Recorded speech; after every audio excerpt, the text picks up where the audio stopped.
সম্মানী ব্যক্তিকে সর্বদা সম্মান বজায় রেখে চলার চেষ্টা করা উচিত। কারো সাথে এমন তর্ক ঝগড়া করা উচিত নয় যে ছোটরা বেয়াদবি করার সুযোগ পাবে। আপনার বকা, আপনার রাগ, আপনার সেই মন্দ কথা শুনে হয়তো সে চুপ করে আছে। সে যতক্ষণ চুপ করে থাকে ততক্ষণ তাকে চুপ করে থাকতে দিন। অতটুক বলুন যতটুক সে লোট নিতে পারে। সবার সামনে তাকে অপমান করিয়েন না। একদিন, 2 দিন, 3 দিনের মধ্যে দেখবেন সে সবার সামনে আপনার সাথে বেয়াদবি করতে উঠে দাঁড়ায় যাবে। কথা বলেন ঠিক কিনা? সেজন্য শাসন ইসলামে জায়েজ, কিন্তু শাসন করার একটা নিয়ম নীতি। সবার সামনে, কারো সামনে কাউকে অপমান করার অধিকার ইসলাম কাউকে দেয়। ইসলাম বলে তুমি অন্যের ইজ্জতের হেফাজত করো, রব্বুল আলামিন তোমার ইজ্জতের হেফাজত করবেন। সুবহানাল্লাহ। তুমি অন্যের দোষ গোপন রেখে তাকে সম্মান দান করো, সম্মানের ব্যবস্থা রাখো, আল্লাহ তাআলা তোমার 1000 গুনাহ গোপন রেখে হাসরের ময়দানে তোমাকে ইজ্জতের ব্যবস্থা করে দিবেন। সুবহান। মনে রাখবেন, সবাই এ কথায় একমত, বাহিরের চিহ্নিত শত্রুর চাইতো ভিতরের অচেনা শত্রুগুলাই খুব মারাত্মক হয়। যাকে চিনা যায় তার থেকে তো সেফ থাকার একটা রাস্তা বের করা যায়। শত্রুটা যদি বন্ধুরূপে পাশেই থাকে, এক বিছানায় যদি 2 বন্ধু ঘুমায় বিশ্বাসের সাথে, সেখানে তো বাঁচার কোনো উপায় নাই। আর কতদিন থাকবো এইভাবে? থেকে কি লাভ হয়েছে বলেন না? নিজের মতো তো থেকেছি, চলেছি, নিজের মতো ভেবেছি অনেক কিছুই। এই ভাবনার মধ্যে আপন ভাই ভাইয়ের সাথে সম্পর্ক নষ্ট করে ফেলেছি। ভাই বোনের মধ্যে এখন কোনো যোগাযোগ নাই, স্বামী স্ত্রীর মধ্যে কোনো বন্ধন নাই, আত্মীয়তার কোনো বন্ধন নাই। পেলাম কি? হারালাম তো অনেক কিছু। পাওয়ার লিস্টিতে আপনার আমার কিছু নাই। অন্তরে কি শান্তি আছে আমাদের? দেখাচ্ছি সবাই শান্তিতে থাকার মতো, কিন্তু কয়জনের শান্তি আছে? কয়জনের শান্তি আছে? ভালো করে খুঁজলে দেখা যাবে অন্তরে কোনো শান্তি নাই, চিন্তার মধ্যে কোনো শান্তি নাই। আরামের ঘুম হারিয়ে গেছে, অনেক দিন হয়েছে। এখন বর্তমানে ওষুধ খেয়েও ঘুম ভালো করে হচ্ছে না। নবী রাহমাতুল্লিল আলামিন বলে, হে আমার উম্মতেরা, মৃত্যুর কথা স্মরণ করো, মৃত্যুর কথা প্রত্যেক দিন স্মরণ করো, মৃত্যুর কথা প্রত্যেক দিন স্মরণ করো। হাদিসকে গবেষণা করে দেখা যায়, মৃত্যু এমন একটা সত্য, এমন একটা বাস্তবতা, যেটা মানুষ হৃদয় দিয়ে স্মরণ করার মতো করতে জানলে 1000 হিংসা, রাগ, অভিযোগ থেকে সে নিজেকে হেফাজত করতে পারে। সুবহান আল্লাহু আকবার। নবী রাহমাতুল্লিল আলামিন বলছেন, কেউ যেন কারোর সামনে প্রশংসা না করে। সুবহানাল্লাহ। ইয়া রাসূলুল্লাহ, প্রশংসা করলে তো খারাপ মানুষও ভালো হয়ে যায়। ফেল করা ছাত্র পাশ করার স্বপ্ন দেখে। ইয়া রাসূলুল্লাহ, আপনি যেহেতু নিষেধ করছেন, নিশ্চয় এখানের ভিতর কোনো হিকমত, কোনো কারণ নিশ্চয় লুকিয়ে আছে। আর আপনি নবী তো, ওয়ামা ইউনতিকু আনিল হাওয়ায় ইন হুয়া ইল্লা ওয়াহয়ুন ইউহা। আপনি নবী তো নিজের মন থেকে, নিজের ইচ্ছায় কোনো কথা বলেন না। আপনি তো সেটাই বলেন যেটা আপনার রব আপনাকে বলতে বলে। সুবহানাল্লাহ। নবীজি বলছেন, হ্যাঁ, আমি নিষেধ করছি এই কারণে, কারণ এই প্রশংসা যেটা মানুষকে উৎসাহ দেয়, তোমার ভিতর তো শুধু তুমি একা নও, তোমার ভিতর একটা খান্নাসও আছে, শয়তানের একটা জায়গাও আছে। সেই শয়তান তোমার সেই প্রশংসাকে অহংকার পর্যন্ত নিয়ে যাবে, তুমি অহংকারী হয়ে নিজে ধ্বংস হয়ে যাবা। বেশ লাগছে কি লাগে নাই? একটা আওয়াজ দিয়ে বলেন না। প্রশংসা করার অনুমতিও আছে, আবার প্রশংসা না করার জন্য বাঁধাও আছে। সেজন্য বলি, উলামায়ে কেরাম আমাদেরকে জানান দেয়, ইসলামকে বুঝতে হবে। ইসলাম যত বুঝার জায়গায় যাবে, তত আমাদের সবার জীবন সুন্দর হয়ে যাবে। বলেন সুবহানাল্লাহ। যে খেদমতটুকু আপনাদের নিবেদন আমি পেশ করতে চাচ্ছি, প্রশংসা সবাই চায়, ঠিক কি না? এবার প্রশংসা কি এমনি এমনি হয়, নাকি কিছু কারণও দরকার আছে? কিসের কিসের প্রশংসা আপনি এই জীবনে শুনেছেন? আমি বলি, আপনারা মিললে একটা আওয়াজ দিবেন। চেহারার প্রশংসা, কথা বলেন। তারপরে রঙের প্রশংসা, তারপরে হাসির প্রশংসা, আরো জোরে। তারপরে আপনার জ্ঞানের প্রশংসা, বডির প্রশংসা, আপনার ব্যবসার প্রশংসা, ক্ষমতার প্রশংসা, কথা বলার প্রশংসা, হাসির প্রশংসা। এবার বলেন, একজন মানুষের কাছে কি সব কিছু একসাথে থাকে? আরো জোরে বলেন, থাকে?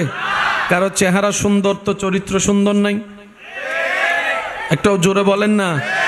কারো গাড়ি আছে তো আপনার হাসি নাই? এক একজন এক এক জায়গায় কমতির মধ্যে সবাই আছে। প্রশংসা পাওয়ার যে সমস্ত মাধ্যম, একটা আছে তো 10টা নাই। আল্লাহর সৃষ্টিতে আল্লাহ তাআলা আমাদের নবীকে এমন ভাবে সাজিয়ে দিয়েছেন, প্রশংসা পাওয়ার সমস্ত কোয়ালিটি আল্লাহ আমাদের নবীর ভিতর দান করে দিয়েছেন। সুবহানাল্লাহ। এগুলো জোর করে দাবি দিয়ে প্রতিষ্ঠিত করার মতো কথা নয়, এগুলো প্রতিষ্ঠিত কথা।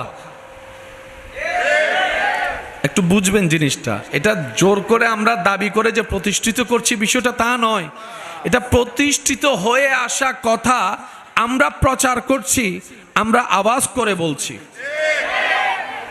মনে রাখবেন, সবাই এ কথায় একমত, বাহিরের চিহ্নিত শত্রুর চাইতো ভিতরের অচেনা শত্রুগুলাই খুব মারাত্মক হয়।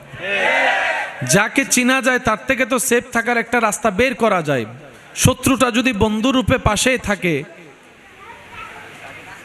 এক বিছানায় যদি দুই বন্ধু ঘুমায় বিশ্বাসের সাথে, সেখানে তো বাঁচার কোনো উপায় নাই।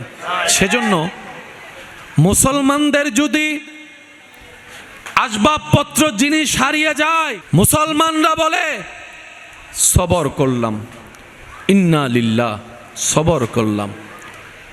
অনেক সময় যদি জায়গাও দখল করে নেয়, মুসলমানরা সেটাও মেনে নিতে পারে। কিন্তু মুসলমানকে যদি বলে সারা পৃথিবী তোমার কদমে দিয়ে দিব, সম্পদ সম্পদ তোমার, ঈমান তুমি দিয়ে দাও, ঈমান তুমি ছেড়ে দাও, ঈমান তুমি দিয়ে দাও, মুসলমান কখনো ঈমান দিতে রাজি, জান দিতে রাজি আছে? শুনি নাই, আরো জোরে। প্রাণ দিতে রাজি, জান দিতে রাজি, ঈমান দিতে রাজি, ঈমান দিতে রাজি, ঈমান দিতে রাজি। এবার বলেন, ঈমানের হেফাজত কে করবে? কার ঈমানের হেফাজত? রব করবেন, যার অন্তরে নবীর প্রেম, আদব, মোহাব্বত থাকবে, আল্লাহর ভয় থাকবে।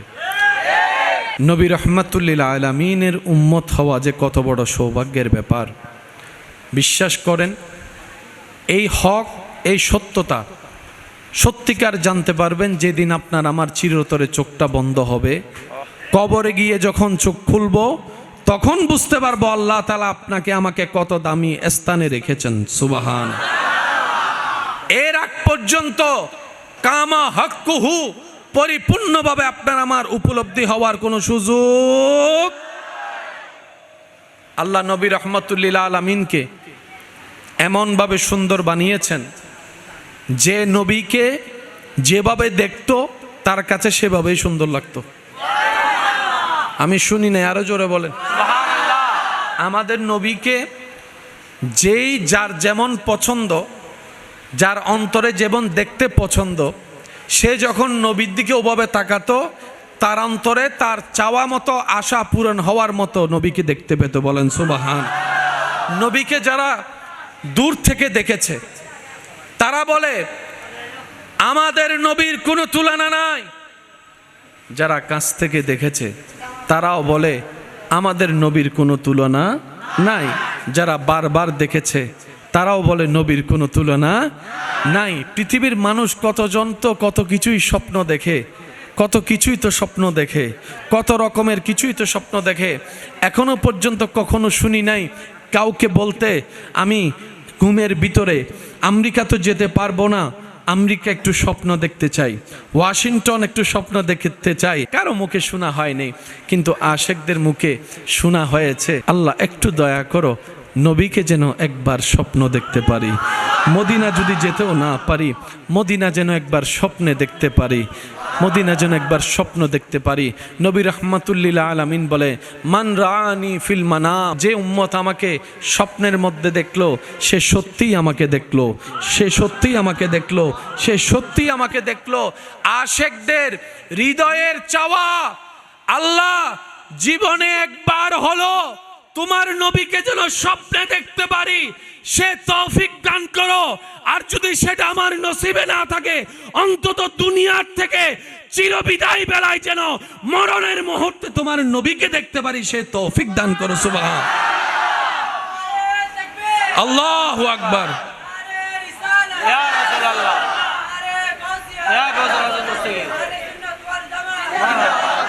উচ্চ আওয়াজ একবার বলেন মারহাবা, আর একটু জোরে বলেন মারহাবা। মরণ কালেও যদি আল্লাহ একবার দেখি, আমাদের চোখ শীতল হয়ে যাবে, আমাদের মন ঠান্ডা হয়ে যাবে। মওলা, এমন সারা শরীরের মৃত্যুর যে কঠিন যন্ত্রণা, সেটা পর্যন্ত আশেক ভুলে যাবে যখন আল্লাহর রহমতের দিদার হয়ে যাবে। বলেন সুবহান। প্যার সে কহো সুবহান আল্লাহ। আল্লাহ তাআলা আমাদের নবীকে এমন সুন্দর বানিয়েছেন।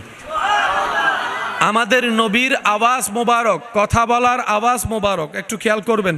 যখন শ্রোতা যেমন, আল্লাহ তাআলা নবীর আওয়াজ মোবারককে সেই জায়গা পর্যন্ত পৌঁছায় দেন যে জায়গায় সর্বশেষ শ্রোতা থাকতো।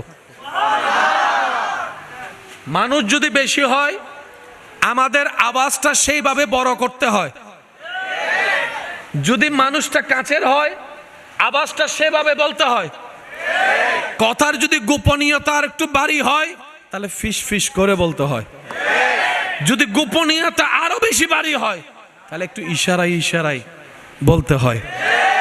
একটা মানুষের জীবনে আওয়াজের লেভেল, শব্দের উচ্চারণ অনেক কিছু ডিফাইন করে, অনেক স্টাইলে বলতে হয়, পরিবেশ পরিস্থিতি অনুযায়ী।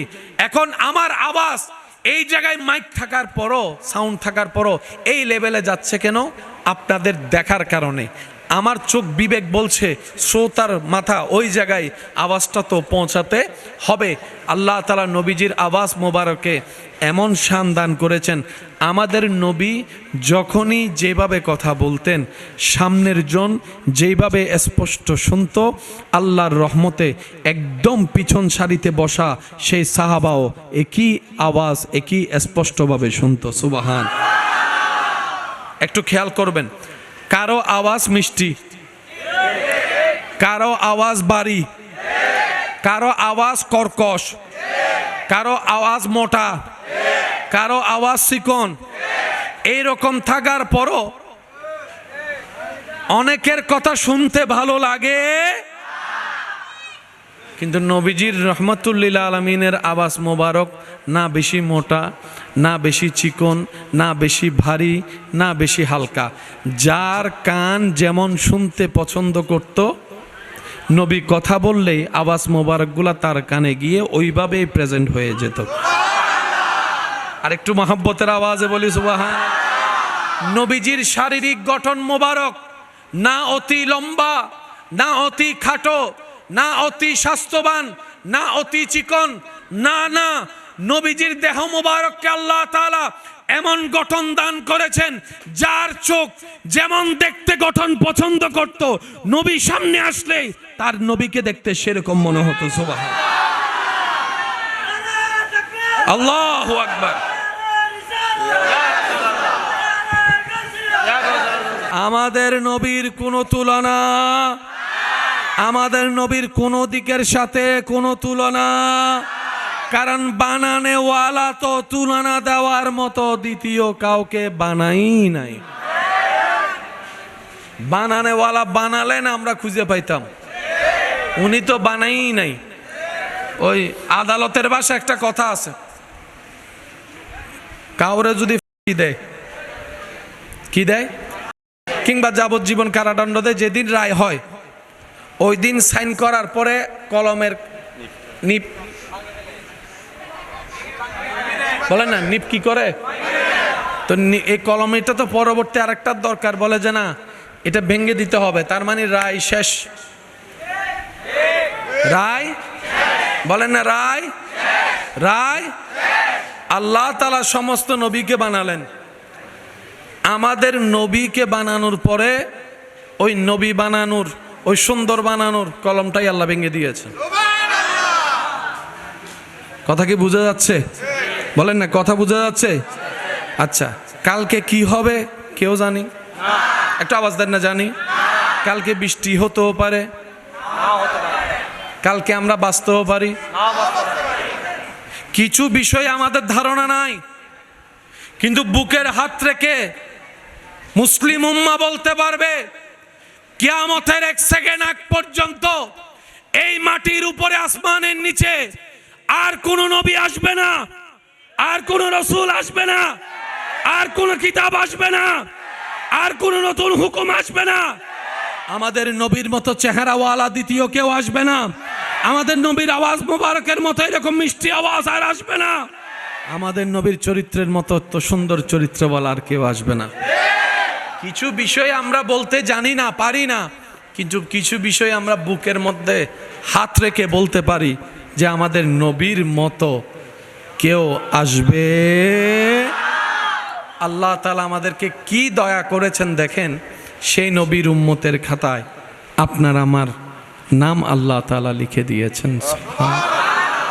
কিভাবে বুঝাই ভাই আপনাদেরকে? আমার কথা কি শোনা যাচ্ছে ইনশাআল্লাহ? হাসরের ময়দানে যখন যাব, সেদিন আপনি বুকের মধ্যে হাত দিয়ে থাপ্পড় দিয়ে দিয়ে বলতে পারবেন আমি নবী রাহমাতুল লিল আলামিনের উম্মত। আপনি কল্পনাও করতে পারবেন না, আপনার আমার যোগ্যতা না থাকা সত্ত্বেও রব্বুল আলামিন নবী রাহমাতুল লিল আলামিনের খাতিরে আপনাকে আমাকে কোথায় পৌঁছায় দিয়েছে।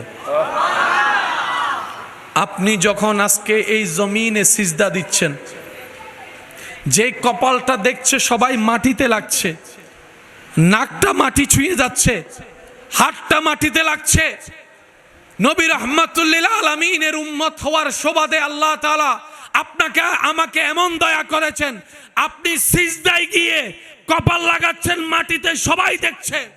রব বলে যে না, আমার বান্দার কপালটা মাটিতে নেই, আমি রবের দরবারে, আমি রবের দরবারে। আপনি যখন ফিস ফিস করে সুবহানা রাব্বিয়াল আলা বলছেন, হয়তো আপনার সেই আওয়াজের শব্দের উচ্চতা, সেই আওয়াজটা, সেই শব্দের উচ্চারণটা পাশের জন হয়তো শুনতে পাচ্ছে না। রব বলে যে দেখ জিব্রাইল, তুই জিব্রাইল সিদরাতুল মুনতাহা পর্যন্ত তোর সীমানা শেষ, কিন্তু আমার বান্দার আওয়াজ দেখ সুবহানা রাব্বিয়াল আলা, আরশ পর্যন্ত শোনা যাচ্ছে, আরশ পর্যন্ত শোনা যাচ্ছে। আপনি এখানে সিজদায় ফিস ফিস করে সুবহানা রাব্বিয়াল আলা বলছেন, আর ওইখান থেকে রব্বুল আলামিন আপন শান অনুযায়ী আপনার আওয়াজ, আপনার জিকির, আপনার তসবিহ শুনতে পাচ্ছে। সুবহান। আল্লাহ কি আমাদেরকে দাম কমাই দিয়েছেন না বাড়িয়ে দিয়েছেন? এবার বলেন, দাম বাড়িয়ে দিয়েছেন যেহেতু আল্লাহ, এই দামটা ধরে রাখার দায়িত্ব কাদের? আমি শুনিনি, আরেকটু জোরে। এই দাম, এই মর্যাদা, এই সম্মান ধরে রাখার দায়িত্ব কাদের? সম্মানী ব্যক্তিকে সর্বদা সম্মান বজায় রেখে চলার চেষ্টা করা উচিত। কারো সাথে এমন তর্ক ঝগড়া করা উচিত নয় যে ছোটরা বেয়াদবি করার সুযোগ পাবে। আপনার বকা, আপনার রাগ, আপনার সেই মন্দ কথা শুনে হয়তো সে চুপ করে আছে, সে যতক্ষণ চুপ করে থাকে ততক্ষণ তাকে চুপ করে থাকতে দিন। অতটুক বলুন যতটুক সে লোট নিতে পারে। সবার সামনে তাকে অপমান করিয়েন না। একদিন, 2 দিন, 3 দিনের মধ্যে দেখবেন সে সবার সামনে আপনার সাথে বেয়াদবি করতে উঠে দাঁড়ায় যাবে। কথা বলেন ঠিক কিনা? সেজন্য শাসন ইসলামে জায়েজ, কিন্তু শাসন করার একটা নিয়ম নীতি। সবার সামনে, কারো সামনে কাউকে অপমান করার অধিকার ইসলাম কাউকে দেয়। ইসলাম বলে তুমি অন্যের ইজ্জতের হেফাজত করো, রব্বুল আলামিন তোমার ইজ্জতের হেফাজত করবেন। সুবহানাল্লাহ। তুমি অন্যের দোষ গোপন রেখে তাকে সম্মান দান করো, সম্মানের ব্যবস্থা রাখো, আল্লাহ তাআলা তোমার 1000 গুনাহ গোপন রেখে হাসরের ময়দানে তোমাকে ইজ্জতের ব্যবস্থা করে দিবেন। সুবহান। আল্লাহ তাআলা আমাদের সবাইকে ইসলামের সৌন্দর্যতার সাথে নিজের জীবনকে সম্পৃক্ত রেখে চলার তৌফিক দান করুক বলে না আমিন। আল্লাহ তাআলা আমাদের সবাইকে রব্বুল আলামিনের দয়া পাওয়ার মতো উপযুক্ত বান্দা হওয়ার তৌফিক দান করুক বলি আমিন। ইমানদার ভাইয়েরা, কথা কি বোঝা যাচ্ছে? ইনশাআল্লাহ মনে থাকবে? ইনশাআল্লাহ মনে থাকবে? বলেন না ইনশাআল্লাহ? আর একটু জোরে বলেন ইনশাআল্লাহ। সম্মান দিলে সম্মান রাখতে হয়, বেশি বাড়াবাড়ি করা ভালো, কারণ আপনি যাকে কথা শোনাচ্ছেন সেও মানুষ, তারও রাগ আছে। হঠাৎ করে মাথায় রাগ উঠে যেতে বড় জনে যদি ছোট জনকে 10টা জুতা দিয়ে বাড়িও দেয়, তার ইজ্জত কমবে না। কিন্তু ছোট জন যদি বড় জনকে জুতা দিয়ে আঘাত নাও করে, অন্তত জুতা যদি হাতে তোলে,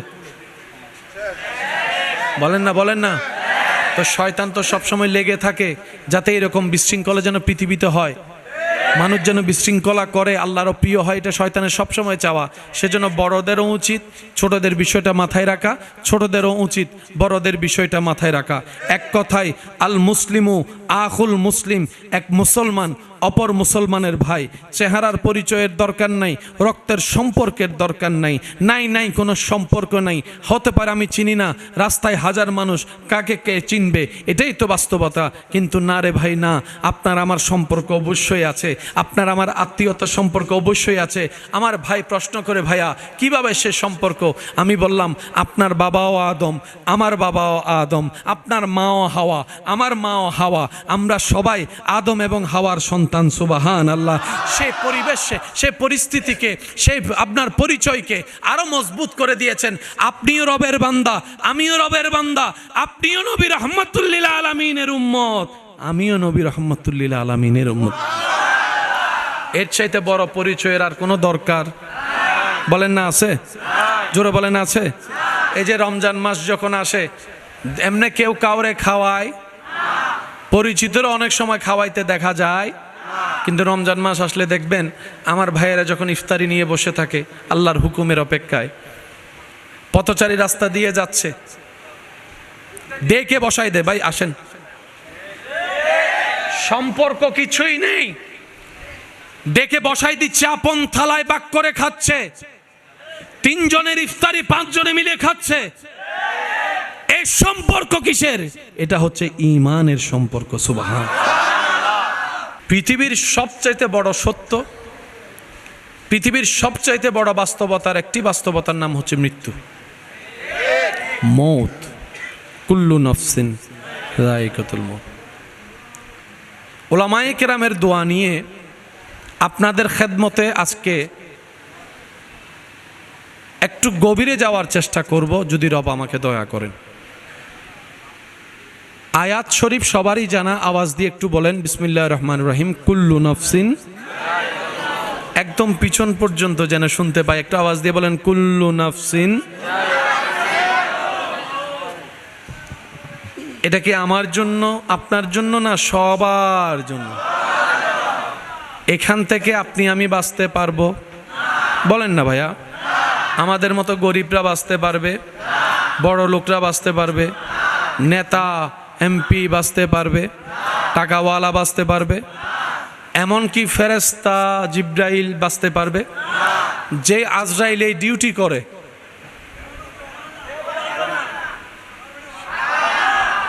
আর কিছু বলার বাকি নেই তো, যেই ফেরেশতা এই ডিউটি করে, এটা হচ্ছে একদম শেষ শব্দ। যে এই দায়িত্ব পালন করে পৃথিবীর প্রাণীদের প্রাণের, সময়ক্ষণ একদিন এমন আসবে, সেই ফেরেশতাকে রব্বুল আলামিন জিজ্ঞেস করবে,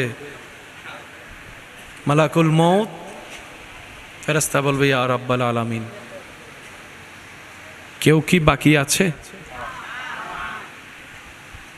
ফেরেশতা বলবে, আল্লাহ, পৃথিবীর প্রাণী জগতের জান কবজ করা শেষ হয়েছে, আসমানের যারা ফেরেশতারা আছে ওনারা বাকি আছে।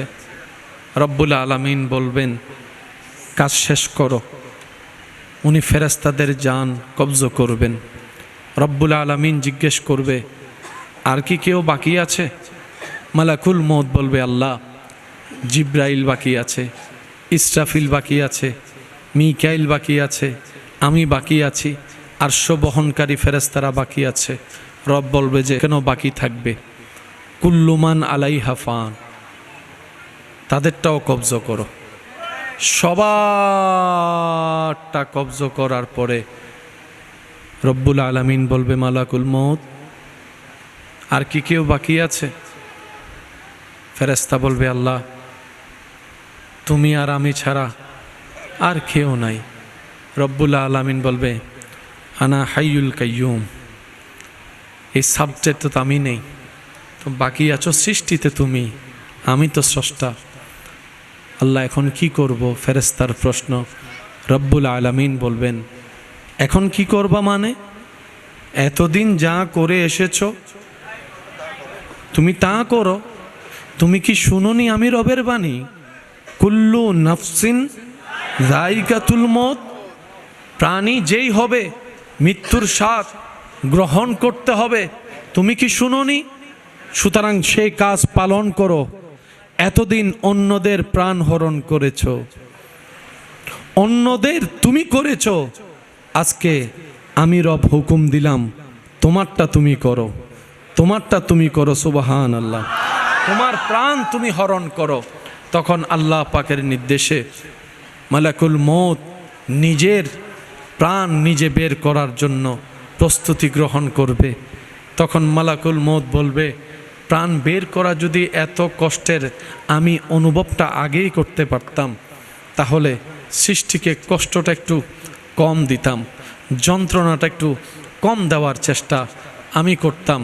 আমি আজকে মালাকুল মউত আমার প্রাণ বের করতে আমার নিজেরই সেই অনুভবটা হচ্ছে, এর মতো কষ্ট আর কিচ্ছু হতে পারে না, এর মতো যন্ত্রণা আর কিচ্ছু হতে পারে না, আর কিচ্ছু হতে পারে না, আর কিচ্ছু হতে পারে না। ও আমার ইমানদার ভাইয়েরা, ও আমার ইমানদার বোনেরা, দুনিয়ার জীবন তো অর্ধেক শেষ হয়েছে। কতদিন বা আপনি আমি এই সূর্যের আলোটা দেখতে পাবো? হয়তো কোনো একদিন মসজিদের মিনারে মাইকের আওয়াজের মধ্যে আপনার আমার নামটা বলার পরে বলবে ইন্না লিল্লাহি ওয়া ইন্না ইলাইহি রাজিউন। আজকে যেমন আপনি আমি অন্যের কথাগুলা শুনছি, অমুক মারা গিয়েছে এতটা বাজে, একদিন আপনার আমার নামের ব্যাপারে সে শব্দটা বলা হবে, জগতের মানুষ শুনবে। একদিন আপনাকে আমাকে সেই সাদা কাপড়টা পরানো হবে, যে কাপড়টা দেখলে অনেকের এখনো পর্যন্ত অন্তর কেঁপে উঠে, ভয় লাগে, ভয় লাগে। ওই জায়নাজার খাটিয়ার মধ্যে আপনাকে আমাকে তোলা হবে, যে খাটটা হয়তো এই চোখে আপনি আমি মসজিদের পাশে শতবার দেখেছি, ঢুকতে দেখেছি, বের হতে দেখেছি। বলা তো যায় না কখন কার ডাক চলে আসে, আর কতদিন থাকবো এইভাবে। থেকে কি লাভ হয়েছে বলেন না? নিজের মতো তো থেকেছি, চলেছি, নিজের মতো ভেবেছি অনেক কিছুই। এই ভাবনার মধ্যে আপন ভাই ভাইয়ের সাথে সম্পর্ক নষ্ট করে ফেলেছি, ভাই বোনের মধ্যে এখন কোনো যোগাযোগ নাই, স্বামী স্ত্রীর মধ্যে কোনো বন্ধন নাই, আত্মীয়তার কোনো বন্ধন নাই। পেলাম কি? হারালাম তো অনেক কিছু। পাওয়ার লিস্টিতে আপনার আমার কিছু নাই। অন্তরে কি শান্তি আছে আমাদের? দেখাচ্ছি সবাই শান্তিতে থাকার মতো, কিন্তু কয়জনের শান্তি আছে? কয়জনের শান্তি আছে? ভালো করে খুঁজলে দেখা যাবে অন্তরে কোনো শান্তি নাই, চিন্তার মধ্যে কোনো শান্তি নাই, আরামের ঘুম হারিয়ে গেছে, অনেক দিন হয়েছে। এখন বর্তমানে ওষুধ খেয়েও ঘুম ভালো করে হচ্ছে না। নবী রাহমাতুল্লিল আলামিন বলে, হে আমার উম্মতেরা, মৃত্যুর কথা স্মরণ করো, মৃত্যুর কথা প্রত্যেক দিন স্মরণ করো, মৃত্যুর কথা প্রত্যেক দিন স্মরণ করো। হাদিসকে গবেষণা করে দেখা যায় মৃত্যু এমন একটা সত্য, এমন একটা বাস্তবতা, যেটা মানুষ হৃদয় দিয়ে স্মরণ করার মতো করতে জানলে হাজার হিংসা, রাগ, অভিযোগ থেকে সে নিজেকে হেফাজত করতে পারে। সুবহানাল্লাহ, আল্লাহু আকবার। অনেক ভাই বোনকে এখন দেখা যাচ্ছে, এক সময় যে একজন একজনের চেহারা দেখে নাই, বয়স হওয়ার পর, বুড়া হওয়ার পর এখন একজন আরেকজনের খবর নিচ্ছে। আলহামদুলিল্লাহ বলি না সবাই? এতদিন পরে ওনাদের বুঝ এসেছে, কালকে না হয়তো পরশু এমনি মরে যাবো। বোনের চেহারা দেখার সুযোগ, ভাইয়ের চেহারা দেখার সুযোগ, আমার ভাইটাকে, ছোট ভাইটাকে বোন থেকে একটু বড় ভাই হিসেবে বুকে জড়াই দেওয়ার সুযোগ, বড়কে সম্মান করার সুযোগ, যার যার কবর আলাদা হয়ে যাবে। এই বুঝটা বুঝে অনেকে এখন মিলে যাচ্ছে, অনেকের সম্পর্ক সুন্দর হয়ে যাচ্ছে, অনেকের পাওয়াটা এখন বেড়ে যাচ্ছে। এবার আওয়াজ দিয়ে বলেন, নিয়ামত বাড়িয়ে দিচ্ছেন কে? আরো জোরে বলেন কে? নবী বলে, রিজিকে যদি বরকত চাও, হায়াত যদি বাড়াতে চাও, আত্মীয়তার সম্পর্ক ঠিক রাখো। সুবহানাল্লাহ, জোরে বলেন। আগের যুগের মানুষ বাঁচত বেশি, এখনের যুগের মানুষ হায়াত পায়। বলেন না, একটু আওয়াজ দিয়ে বলেন। তার অন্যতম কারণ হচ্ছে আমরা আত্মীয়তার সম্পর্ক রাখতে জানি। আমাদের খাওয়ার কোনো ঠিক, আমাদের ঘুমের ঠিক, আমাদের নিয়মের ঠিক, আমাদের চলার ঠিক। আমরা যে কি কি খাই নিজেও জানি না। একটু জোরে বলেন না। সুস্বাস্থ্যকর খাবারের ক্ষেত্রে বাহিরের না ঘরের? কিন্তু আমরা মজা পাই কোনটা? জোরে বলেন। টাকা দিয়ে খাই কোনটা? যাইয়া খাই কোনটা? মজা পাই সেটা যেটার মধ্যে আছে জামিলা। আর যেটা মা রান্না করে দেয়, বউয়ে রান্না করে দেয়, বোনে রান্না করে দেয়, থ্যাংক ইউ পর্যন্ত আমাদের মুখ দিয়ে আসে না। আর ওখানে খাওয়ার পরে থ্যাংক ইউ বলে আবার টিপসও দেয়, টিপস লও। ঘরের যিনি রান্না করছেন, উনি যে তেল দিয়ে জিনিসটা বাচ্ছেন, উনি উনার জায়গা থেকে সর্বোচ্চ সতর্ক থেকে রান্না করার চেষ্টা করে। কিন্তু যেখানে আপনি আমি যাইয়া খাচ্ছি, এটা কি মরা ছিল নাকি জিয়াতারে আল্লাহর নামে করছে সেটা আমরা কেউ জানি। যে তেলে বাচ্চে সে তেলটা যে কত আগের। বাজিবের সময় গাম এক ফোঁটা দুই ফোঁটা, বাস্তব না বাস্তব বলেন না রে ভাইয়া। আপনার ঘরে যিনি রান্না করছেন, উনার গাম আসলো, উনি গামটা পড়তে দিচ্ছে না কেন? আমার ছেলে খাবে, আমার স্বামী খাবে, আমার ভাইয়া খাবে। উনি উনার জায়গা থেকে বারবার সেফটি নিচ্ছে। হইতে হদ্দে হনাহার আর কিল্লেলার। আওয়াজ দেন না, আওয়াজ দেন না, আওয়াজ দেন না। আমাদের পছন্দ ওগুলাই, আমরা মজা পাই ওগুলাই। ভালো জিনিস আমাদের পেটে হজম। এবার বলেন দোষ কাদের? এই আওয়াজই না নদের দোষ কাদের? আরো জোরে বলেন। আমরা চলতেও জানি না, খাইতেও জানি না, থাকতেও জানি না, জানি না, কিচ্ছু জানি না।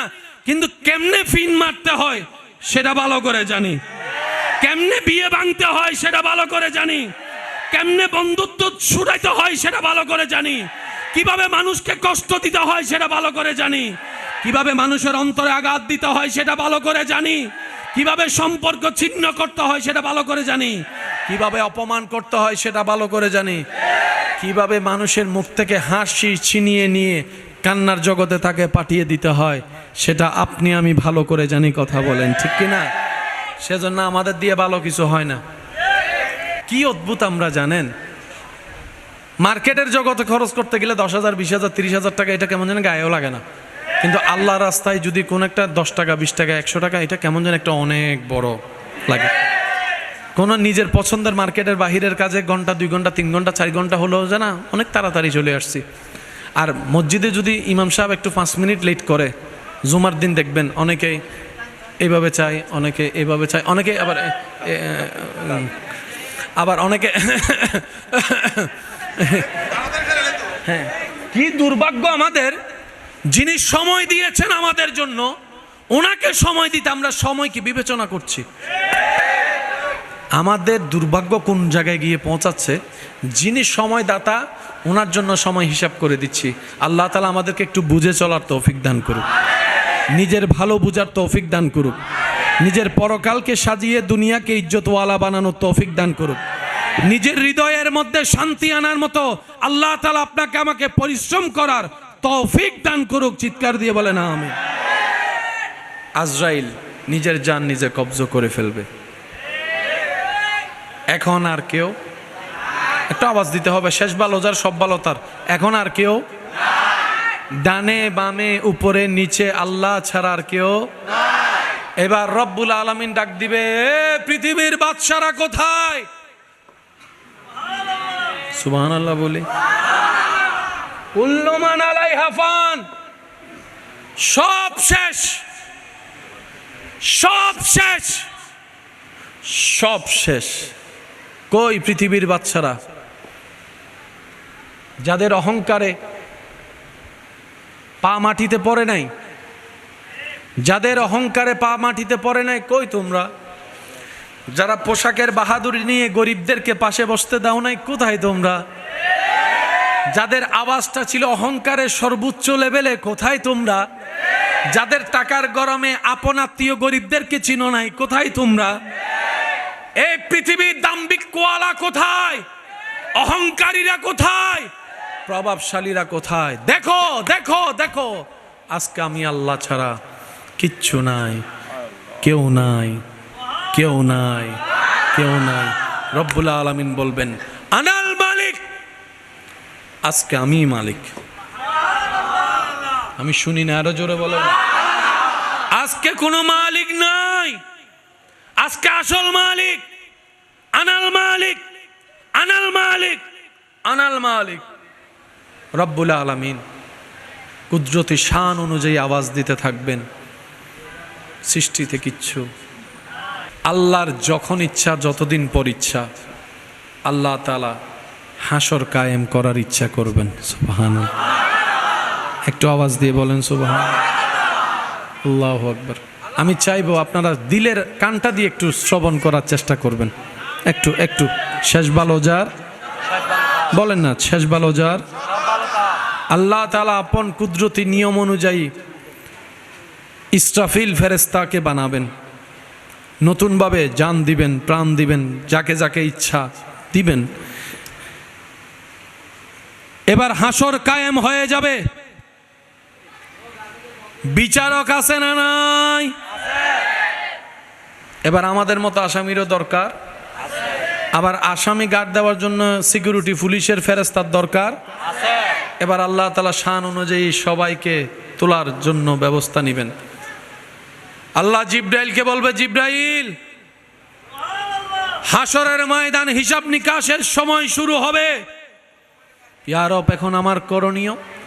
বলে যে যাও, আমার রহমাতুল লিল আলামিন নবীকে নিয়ে আসো, হাসরের সভাপতিকে নিয়ে আসো।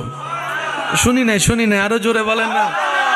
হাসরের মাকামে মাহমুদে যিনি বসবেন, আমার হাবিব, আমার রহমাতুল লিল আলামিন, আমার রাহাতাল আশিকিন, আমার ইয়াসিন, আমার মুদ্দাসির, আমার মুজাম্মিল, আমার আলামিন, আমার আহমদ, আমার মোহাম্মদ সাল্লাল্লাহু আলাইহি ওয়াসাল্লামকে সসম্মানে ভিআইপি প্রোটোকল দিয়ে আমার নবীকে নিয়ে আসো, আমার নবীকে নিয়ে আসো। জিব্রাইল ফেরেশতা বলবে, আল্লাহ, এত বিশাল জায়গার ভিতরে তোমার নবীর রওজা কোথায় আমি চিনব কিভাবে? সুবহানাল্লাহ। এখন চিনার মতো উপায় আছে না নাই? তো কিছুই যদি না থাকে আমি চিনব কিভাবে? আল্লাহ পাক বলবে, জিব্রাইল, তুমি যেতে থাকো, তুমি তালাশ করতে থাকো, তুমি খুঁজতে থাকো, আমি আল্লাহ তোমাকে সহজ করে দিচ্ছি, তুমি নিজেই খুঁজে পাবা। আমার হাবিব যেখানে আছে সেখান থেকে আলো বের হবে, আলো বের হবে, খুঁজতে থাকো।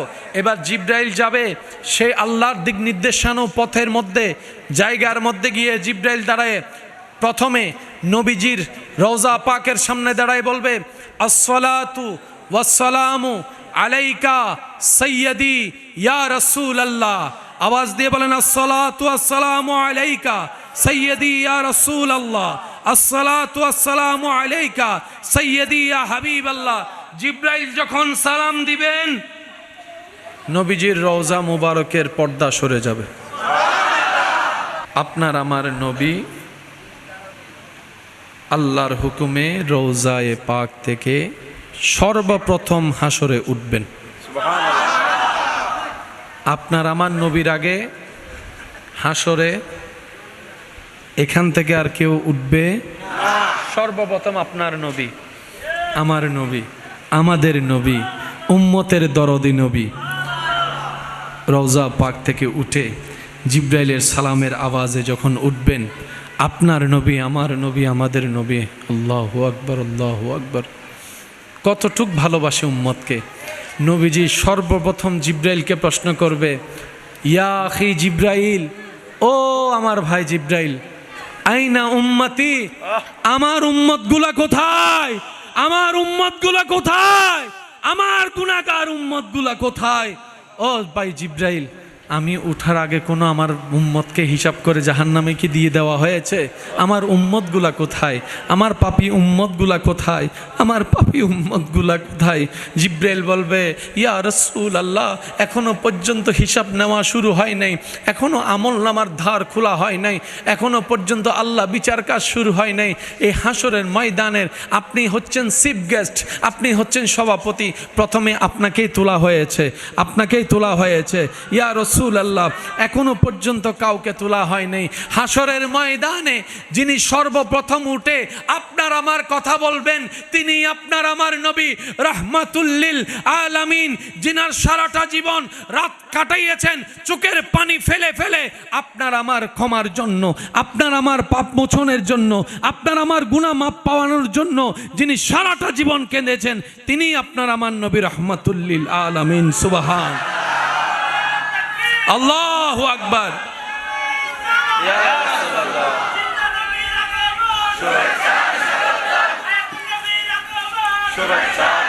কারে লাগিয়া কান্দরে মন, কারে লাগিয়া বান্দ, কারে লাগিয়া কান্দরে মন, কারে লাগিয়া, কেউ তো তোমার আপন হবে না, না না, যে জন হবে আপনা সেই তো মদিনা। কথা বলেন ঠিক কিনা? নবীর উম্মতের আওয়াজ আর একটু বড় করে বলেন ঠিক কিনা? সবাই মিলে কি আওয়াজে? কারে লাগিয়া কান্দরে মন বান্দ, কারে লাগিয়া কান্দরে মন, কেউ তো তোমার আপন হবে না, না না, যে জন হবে আপনা না, যে জন হবে আপনা। উচ্চ আওয়াজ একবার বলেন মারহাবা। নবীজি আসবেন, এবার আস্তে আস্তে উঠা শুরু। আমরা উঠা, শরীরে কোনো কাপড় থাকবে না, শরীরে কোনো কাপড়। ভয়ানক পরিস্থিতি এমন হবে যেটা কল্পনা করারও বাইরে, যেটা কল্পনার লেভেল, যেটা সেই লেভেলটার অনেক উপরে থাকবে এই ভয়ানক পরিস্থিতি। সব নবী তো আসবেন, সব নবীর উম্মতরাও আসবে। দুনিয়ার হিসাবে আমরা যদি কিয়ামত পর্যন্ত কবরে থাকি 1000 বছর, আদম নবীর উম্মত তো কিয়ামত পর্যন্ত হবে 1 কোটি বছর। তো হাসরের ময়দানে হিসাবের ক্ষেত্রে যেহেতু দুনিয়াতে ওনারা আগে এসেছেন, ওনাদের হিসাবটা আগে নেওয়াই উচিত, এটাই লিগেলি কথা, এটাই যুক্তি বলে। কিন্তু হাসরের ময়দান যখন কায়েম হবে, আল্লাহর সমস্ত নবী, সমস্ত উম্মতরা যখন থাকবে মাঠে, আল্লাহ তাআলা জিব্রাইলকে বলবে, জিব্রাইল, বিচারক প্রস্তুত, কার্যালয়ও প্রস্তুত, বিচারের জায়গাও প্রস্তুত, এবার আসামি দরকার, আসামি নিয়ে আসো।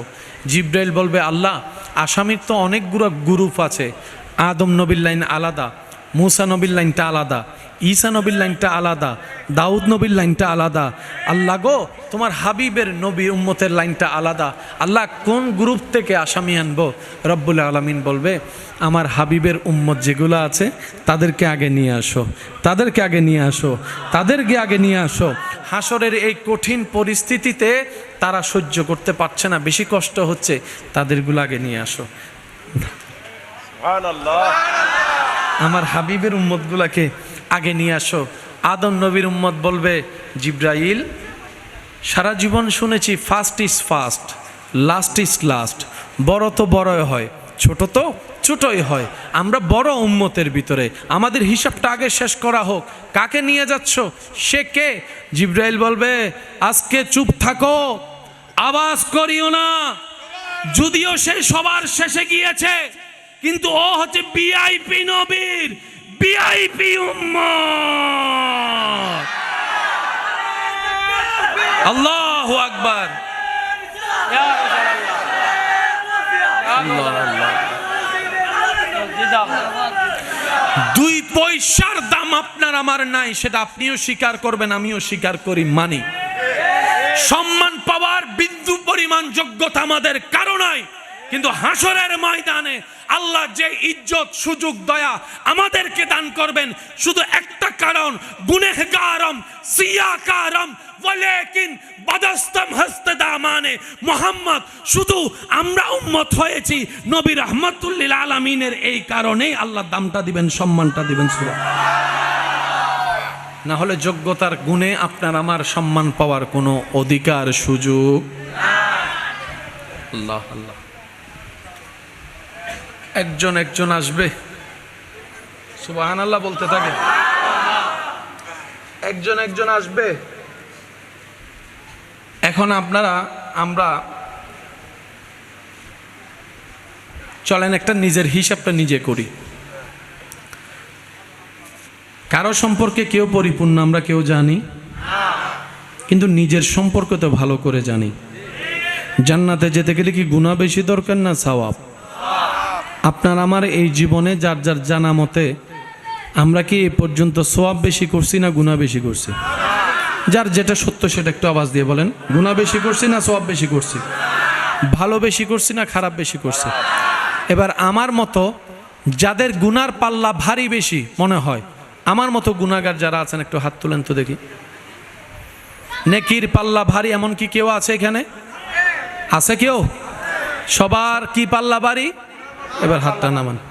তো গুনার পাল্লা ভারী হলে জায়গা কোথায় বলেন না? জায়গা কোথায়? আওয়াজ হচ্ছে না আরো জোরে? কিন্তু আপনার আমার চাওয়া কোথায়? যেটা চাওয়া সেটা বলেন কোথায়?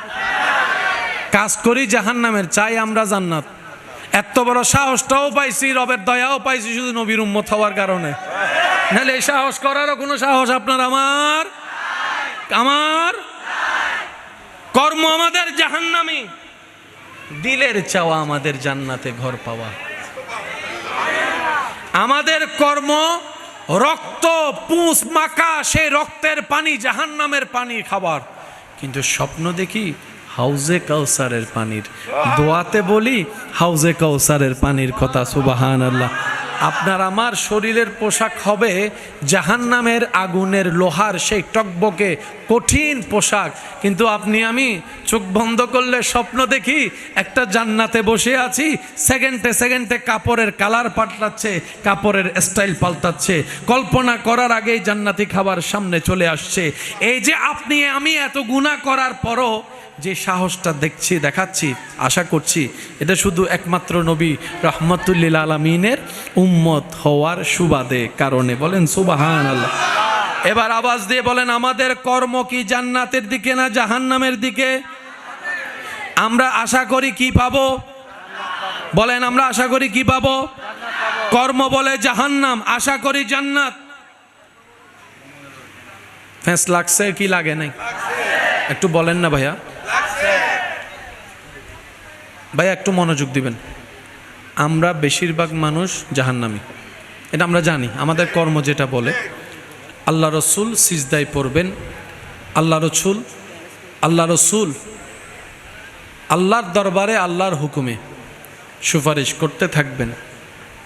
এদিকে সুপারিশ কবুল হবে, জাহান্নামী জান্নাতি হবে। আর একটু জোরে বলেন না সুবহানাল্লাহ। আসুন ভাইয়েরা, ভালো থাকার ইচ্ছা সবার আছে না নাই? শান্তিতে থাকার স্বপ্ন ইচ্ছা সবার আছে না নাই? যদি বান্দা থাকতে চায়, রাখবেন কে? আপনার আমার কাছে ডায়াবেটিসকে রোগ মনে হয়, ক্যান্সারকেও রোগ মনে হয়, আপনার আমার কাছে করোনাকে বড় মহামারী রোগ মনে হয়।